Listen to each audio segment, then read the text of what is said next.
રાજકોટના ભાયાવદર ગામમાં રહેતા અક્ષય ચુડાસમા નામનો યુવક આર્મીમાં જોડાયો છે, જેની 7 મહિનાની ટ્રેનિંગ પૂર્ણ કરી અક્ષય ચુડાસમા વતનમાં પરત ફરતા ગામમાં તેનું ભવ્ય સ્વાગત કરવામાં આવ્યું હતું। તેના એક્સ આર્મીમેન કાકાએ પણ પોતાનો ભત્રીજો આર્મીમેન થયો તે બદલ ખુશી વ્યક્ત કરી હતી અને વધુમાં જણાવ્યું હતું કે દેશના દરેક પરિવારમાંથી એક વ્યક્તિએ સૈન્યમાં જોડાઈ દેશની સેવા પ્રદાન કરવી જોઈએ।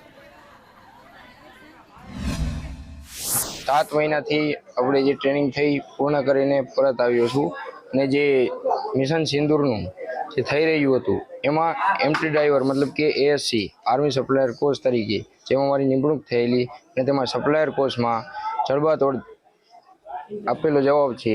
તેથી પાકિસ્તાનને ફરીથી કરવાની મતલબ મોદી સાહેબને મતલબ ત્યાંના ઇન્ડિયન આર્મીના જવાનોને મતલબ ખૂબ પ્લેન મતલબ મિશન કરીને અંડરગ્રાઉન્ડમાં મતલબ એ રીતે કરીને જવાબ આપેલો છે। અત્યારે 7 મહિનાની એએસસીમાં પૂર્ણ ટ્રેનિંગ કરીને પરત ફરેલા, જેમાં મોટો અહેમ રહ્યો છે ઓપરેશન સિંદૂરમાં સપ્લાય જે હતી એએસસી આર્મી સપ્લાય કોર, એ લોકોને પણ ઘણો ભાગ મળ્યો હતો લડાઈમાં।